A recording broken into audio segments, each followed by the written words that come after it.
Bon matin les élèves! Alors aujourd'hui on va travailler en sciences et technologies. Donc tu vas utiliser ton Sciences Tech. Tu vas prendre ton Sciences Tech à la page 21. On va aller voir la chaîne alimentaire ce matin. Donc qui mange qui? Toi, bien sûr, pour te nourrir, tu manges des végétaux. Hein? Quels sont les végétaux que tu manges? Exemple, de la salade, ok, de la laitue. Quels sont les animaux dont tu manges la viande?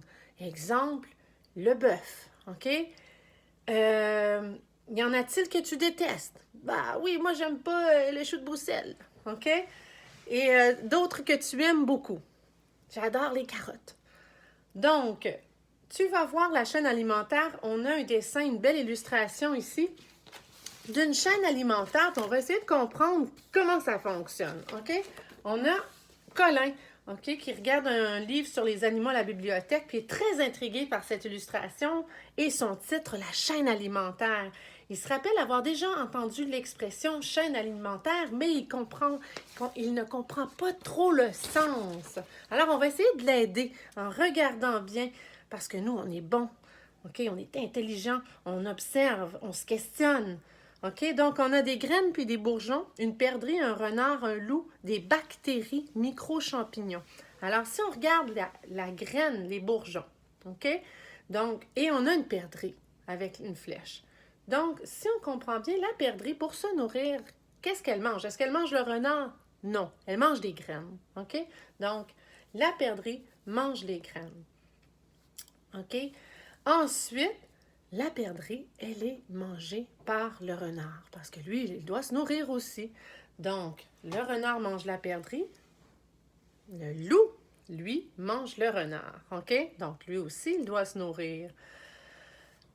Et le loup, une fois qu'il meurt, il se décompose. Puis, vous savez comment ça fonctionne, la décomposition. Il y a des petits vers, OK, qui se nourrissent. Puis qu'eux autres, ils vont transformer cette nourriture-là. Puis, ils vont transformer cette nourriture-là pour nourrir le sol. Et, bien sûr, l'arbre, les bourgeons, la graine, se nourrit dans la terre aussi, trouve ses nutriments dans la terre. Donc, c'est ce qu'on appelle une chaîne alimentaire.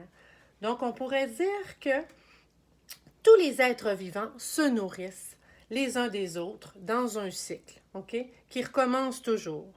La perdrix mange les graines, le renard mange la perdrix, le loup mange le renard, et ensuite le loup meurt, les bactéries se nourrissent du cadavre du loup, puis en fond, ils produisent la nourriture pour les graines, et ça recommence, OK, la boucle est bouclée.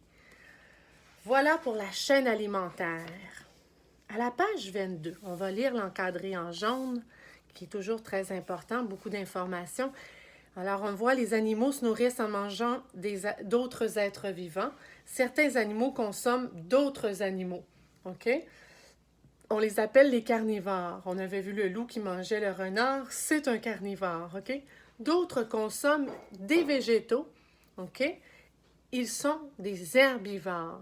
OK? Comme la perdrix. S'ils consomment les deux, ils mangent des végétaux et ils mangent aussi d'autres animaux. Ce sont des omnivores, comme nous. Les animaux sont des consommateurs. OK? On les appelle des consommateurs. Ils mangent d'autres animaux. Ils mangent des végétaux aussi. Ce sont des consommateurs. Les plantes, elles ont quelque chose de spécial. Elles ont besoin de nourriture aussi, mais elles sont capables d'utiliser l'énergie du soleil afin de transformer elles-mêmes les éléments chimiques en nourriture. Les plantes sont des producteurs, OK? Donc, en présence de lumière et uniquement à partir de matières minérales, c'est-à-dire on parle de l'eau, des sels minéraux, du dioxyde de carbone, les plantes fabriquent de la matière organique. Puis on appelle ça la photosynthèse, OK? Alors, les plantes sont des producteurs. D'autres organismes vivants obtiennent leur nourriture en réduisant les déchets, OK? Les débris, les cadavres d'autres êtres vivants en éléments chimiques qui seront réutilisés par les végétaux. Ces organismes sont des décomposeurs. OK? On a vu tout à l'heure, là, ici, les bactéries, les micro-champignons.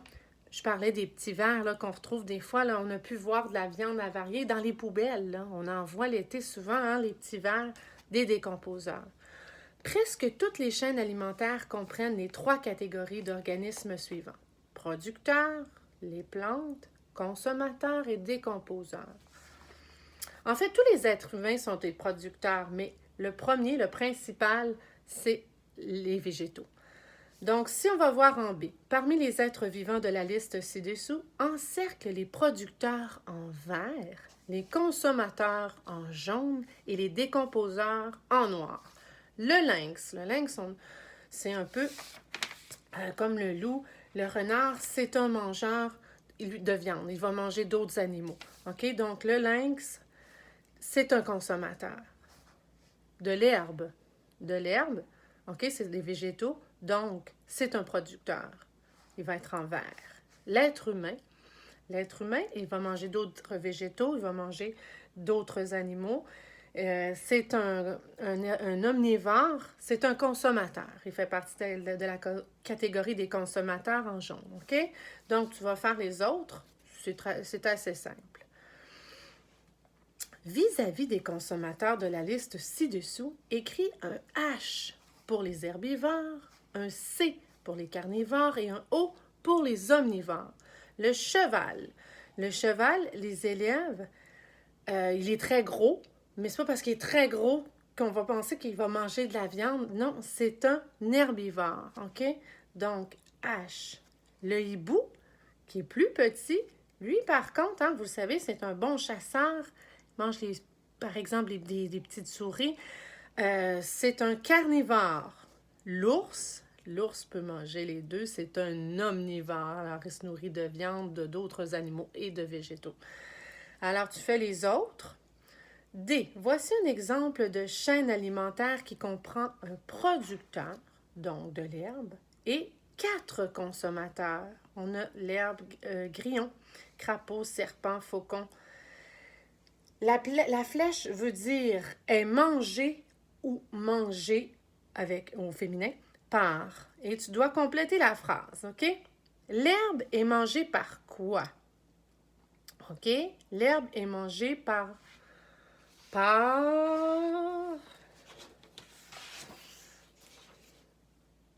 On a grillon, crapaud, serpent. Est-ce que c'est mangé par le serpent? Non, l'herbe est mangée par le grillon, qui est mangé à son tour par le crapaud. OK, ça fait du sens. Le crapaud est mangé par lequel est finalement mangé par le Je pense que tu es capable de remplir ça, de compléter ça seul, OK? Page 23. Réécris le nom de 3 êtres vivants des numéros 1 et 2 de façon à reconstituer une chaîne alimentaire, OK? On a souris, renard et graines. Quel est le producteur? Est-ce que c'est la souris, le renard ou les graines? Donc, tu écris en premier. Qu'est-ce qui vient en premier? Le producteur. Le consommateur, est-ce que c'est la souris, le renard ou les graines? Et l'autre consommateur, OK? Mais le dernier, c'est celui qui va avoir mangé l'autre animal avant, OK? Vous faites la même chose pour coyote, fruits et écureuil, d'accord? Numéro 3. En utilisant certains des êtres vivants, construis 2 chaînes alimentaires. Oh!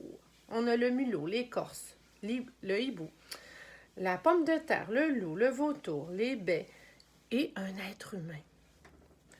Bon, disons que j'en fais un, choisis, puis là, avec mes flèches, là, c'est, on va dire, est mangé par, OK? Bon, la pomme de terre, OK? Qui est un producteur.